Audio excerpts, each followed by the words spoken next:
जय हिंद दोस्तों। पिछले 2-4 सालों से ईडी सरकार, सीबीआई का मिसयूज, इन जैसे शब्दों को आपने बहुत सुना होगा। ऑपोजिशन को सेंट्रल गवर्नमेंट पर बैठी बीजेपी की सरकार पर एलिगेशन लगाते हुए देखे होंगे कि बीजेपी सरकार सीबीआई और ईडी का मिसयूज कर रही है। क्या ये सारा एलिगेशन सही है? क्या सच में बीजेपी की सरकार इन एजेंसीज का मिसयूज कर रही है? आज इसकी सच्चाई को जानेंगे इस वीडियो में। Big news now coming in after the Central Bureau of Investigation Enforcement Directorate money laundering heat is now on Deputy Chief Minister Manish Sisodia.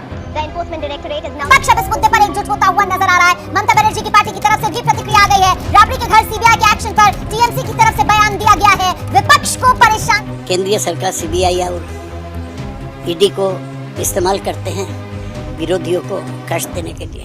ये ट्रेंड बनता जा रहा है कि विपक्ष की जितनी भी राज्य हैं उन राज्यों में काम नहीं करने दिया जाएगा, या तो उन राज्यों के अंदर ईडी सीबीआई छोड़ के उन विपक्षी दलों के राज्यों के अंदर उनको तंग किया जाए। आप सुन रहे थे अरविंद केजरीवाल कह रहे हैं कि जहां-जहां देश में विपक्ष की सरकारें हैं वहां पिछले कुछ वर्षों में जिस तरह से जांच एजेंसियों का दुरुपयोग विपक्ष के नेताओं के खिलाफ हुआ है, इससे ये साफ लगता है कि इनको ईडी का इस्तेमाल करके पिछले 8 वर्षों में 3000 छापे विपक्ष के नेताओं पे मारे गए और मात्र 23 लोगों को ईडी कंप्लीट कर पाई।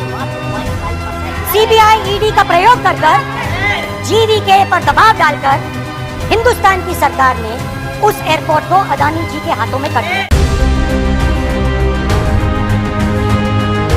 वीडियो में बीजेपी सरकार पर लग रही एलिगेशंस पर बात करने से पहले जान लेते हैं कि सीबीआई और ईडी क्या है। दोस्तों, सीबीआई यानी सेंट्रल ब्यूरो ऑफ इन्वेस्टिगेशन, ये इंडिया का एक प्रमुख इन्वेस्टिगेशन पुलिस एजेंसी है। ये मिनिस्ट्री ऑफ पर्सनल यानी प्राइम मिनिस्टर के ऑफिस के अंडर काम करती है। 1941 में सेकेंड वर्ल्ड वॉर के बाद करप्शन को रोकने के लिए स्पेशल पुलिस इस्टेब्लिश किया गया। फिर बाद में Santhanam committee on prevention of corruption का गठन किया गया, जिसने सीबीआई इस्टेब्लिशमेंट की रिकमेंड की और इसकी रिकमेंडेशन से सीबीआई का गठन किया गया। इसका first general director DP Kohli को चुना गया, जिसे फाउंडर ऑफ सीबीआई भी कहा जाता है। करंटली सीबीआई का जनरल डायरेक्टर सुबोध कुमार जायसवाल है। दोस्तों, बता दूं कि सीबीआई बड़े बड़े केसेस को ही इन्वेस्टिगेट करती है, जैसे anti corruption crimes, economic crimes and special crimes. दोस्तों, दूसरा है ईडी यानी डायरेक्टरेट ऑफ इन्फोर्समेंट। ये एक मल्टी डिसिप्लिनरी ऑर्गेनाइजेशन है जो मनी लॉन्ड्रिंग और फाइनेंशियल केसेस को इन्वेस्टिगेट करती है। 1947 को फॉरेन एक्सचेंज रेगुलेशन एक्ट के तहत डिपार्टमेंट ऑफ इकोनॉमिक अफेयर्स का गठन किया गया। फिर 1957 में डिपार्टमेंट ऑफ इकोनॉमिक्स अफेयर्स को डायरेक्टरेट ऑफ इन्फोर्समेंट यानी ईडी में एक्सचेंज किया गया। ये agency department revenue of the ministry of finance के अंडर काम करती है।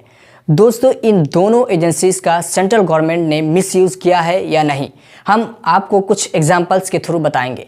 21 फरवरी 2021 को बंगाल असेंबली इलेक्शन के जस्ट एक महीना पहले टीएमसी सांसद अभिषेक बनर्जी को सीबीआई इन्वेस्टिगेट के लिए बुलाई।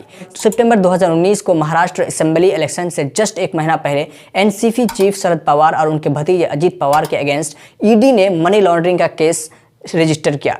15 मार्च 2021 को बंगाल असेंबली इलेक्शन कंपेनिंग के दौरान सीबीआई ने ममता बनर्जी के असिस्टेंट पार्था चटर्जी को 2014 के पूंजी स्कैम से रिलेटेड केस में समन भेजा। वहीं दोस्तों, शिवसेना नेता संजय रावत को भी जुलाई 2022 में ईडी ने कई बार समन भेजा, जिसके बाद उनसे कई बार लंबे समय तक पूछताछ की गई और फिर फाइनली संजय रावत को उसके मुंबई स्थित आवास से 31 जुलाई 2022 को गिरफ्तार कर लिया गया, जिसके बाद उसे करीब 9 घंटे तक पूछताछ की गई। एक्चुअली उन्हें पात्रा चौल घोटाले के मामले में गिरफ्तार किया गया। इसके बाद करीब 3 महीने बाद 9 नवंबर को शिवसेना नेता संजय रावत को जमानत मिली। इन सारे केसेस के फाइनल रिजल्ट आज तक पब्लिक के सामने नहीं आ पाया। इसी तरह आम आदमी पार्टी के नेता और दिल्ली के हेल्थ मिनिस्टर सत्येंद्र जैन के खिलाफ कई डिफरेंट एलिगेशन के तहत सीबीआई ने 28 मई 2018 को केस दर्ज किया और पूरे 4 साल तक सीबीआई ने कई बार उनसे पूछताछ की, कई बार गिरफ्तार किया, लेकिन फिर भी 4 साल में एक भी घोटाले को साबित नहीं कर सका। और इन दिनों दिल्ली के उप मुख्यमंत्री मनीष सिसोदिया को सीबीआई ने दिल्ली शराब नीति घोटाले के मामले में गिरफ्तार किया। उनसे कई बार घंटों पूछताछ किया, कई बार उन्हें रिमांड में लिया गया और उन्हें उनके घर की तलाशी ली गई, फिर भी कोई ठोस सबूत मिलता नजर नहीं आ रहा है। जबकि मनीष सिसोदिया ने as a education minister of Delhi बहुत ही अच्छा काम किया है और सरकारी स्कूल के एजुकेशन लेवल को बेहतर बनाया है। इसी तरह पिछले 3-4 सालों से लगातार ऑपोजिशन के कई लीडर्स जैसे राहुल गांधी, सोनिया गांधी, तेजस्वी यादव को सीबीआई और ईडी द्वारा काफ़ी टॉर्चर किया गया। ऑपोजिशन जब जब रियल मुद्दों पर आवाज़ उठाई तब तब सीबीआई और ईडी द्वारा उन्हें टारगेट किया गया ताकि ऑपोजिशन की आवाज़ को दबाया जा सके और रियल मुद्दों से लोगों का ध्यान भटकाया जा सके।